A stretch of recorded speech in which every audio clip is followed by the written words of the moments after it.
To the people that are here, besides Maurice Harker, I know this is years in the making for him, but most people that are here, that are helping, that you can see, are people whose lives have been changed by the principles in this program. They've seen family members be healed and changed, and their home lives have changed so much. So I'm Karen Broadhead, and I'm the parent support specialist for the Life Changing Services. And about 7 years ago, my son, we found out that my middle son had an addiction, and that had been going on for about 2 years. And he was 13 years old, and it was the last thing in the world I would have guessed. And so at age 16 is when we discovered the Sons of Healing program. But before we discovered the program, we had tried several other things to help him with his addiction.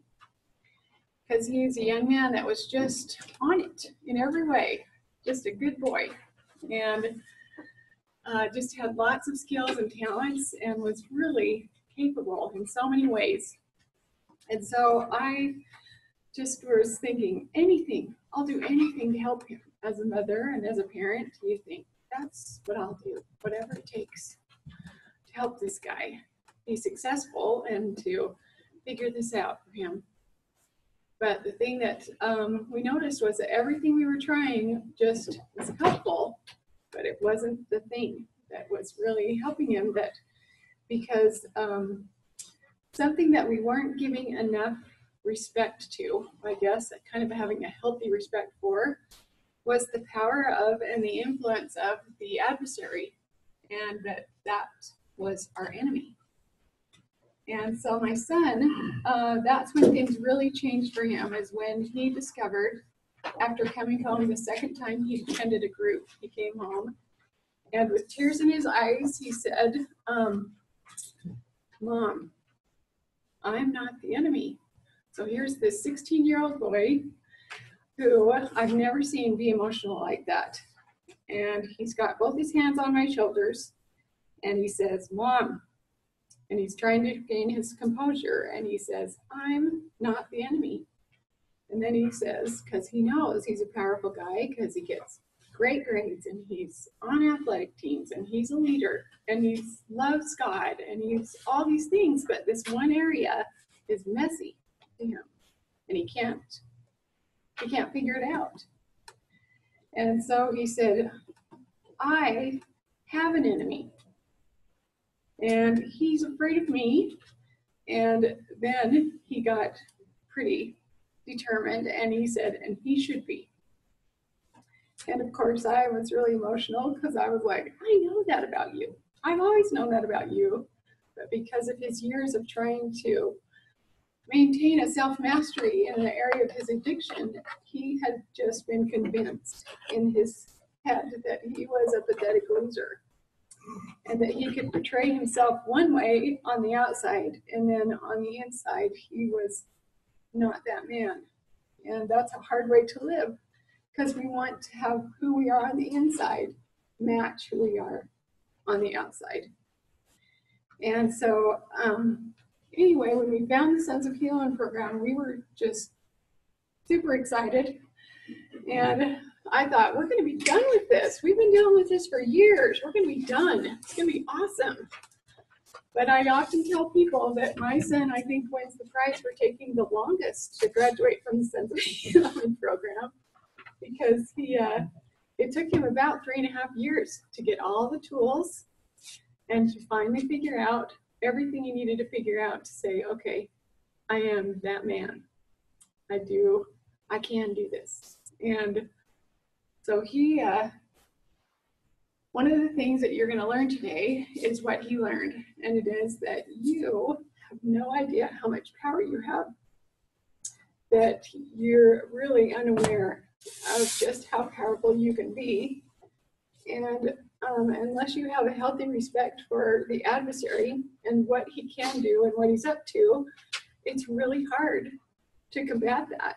Because if you're going to show up to a battle every day, and the enemy knows exactly what he's up to, and he knows all your weaknesses and all your strengths and what you're up to, but you have no idea what he does, it's hard to win.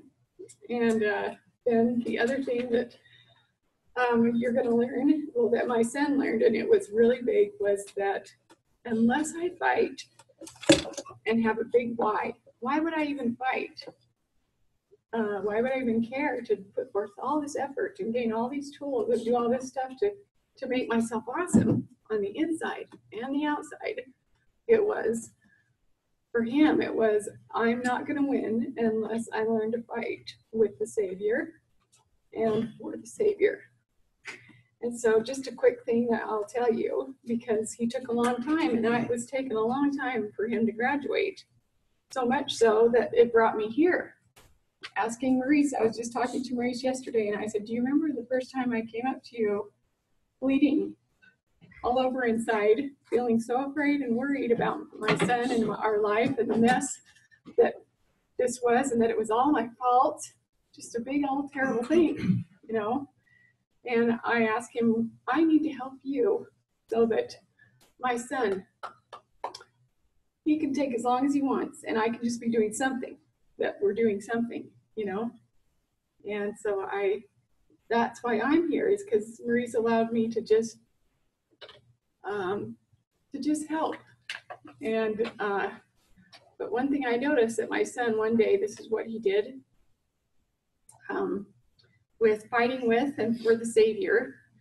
I was noticing that as he would go down our stairs to our basement, he would slap the casing of the door, slap it at the top, and then he would go like this, and then he would go down the stairs, and then he'd do it again at the bottom. It was kind of a thing he did every day. And when he'd get in his car in the morning, another. And when he'd come home, I'd hear his car, and I'd always hide and watch him do everything he did, because that's what moms do. They spy on their babies, no matter how big they are. And they like to look at them and see what they look like and what they're doing. And he'd get out of his car and do this kind of thing with his backpack. He'd go get in his car, do this thing. And so finally, after about 2 weeks of this, I thought, what is this, a tick? What is happening? And so I said, Harker, I said, what is this? And he goes, oh, just super nonchalant, like no big deal. He goes, oh, that's just me fist bumping God. And my first reaction was, are you allowed to do that? Like, are we allowed to fist bump God? Anyway, but what I realized was he had transformed so much on the inside and had so many of the tools in place, and he was almost ready to go on a mission and was trying really hard again to be worthy to go on a mission. And despite the fact that he'd had it pushed back a couple times and everything, but he had to realize that what I've learned in this program is that I can have self-mastery if I do my part and if I involve the Savior. So I learned from him that he created who he was because he created something with the Savior. And that has taught me so much and helped me so much. So the principles that you're going to learn today are super cool because they're life-changing, and they're things that can help you and they can help your family. And I hope that you'll really take advantage of, just listen and think, hey, this is kind of new, kind of different. This is good stuff to know. But especially to get that you're so much more powerful than you even think you are, and you have a lot more capability to overcome your own self-mastery things than you realize. So Maurice Harker is a pretty awesome guy, and he's my friend, and I really appreciate him in my life because he helped my son, and he's come up with some tools through inspiration and just being the guy who realizes I have a duty here, and I have listened, and I have some things that really help people and help young men, and then went on and created lots of other programs.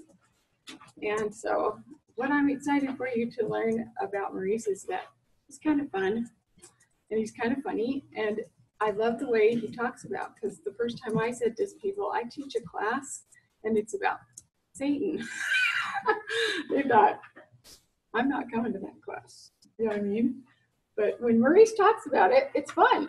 And you realize, you know what, this is a good thing. It's good to hear it like this.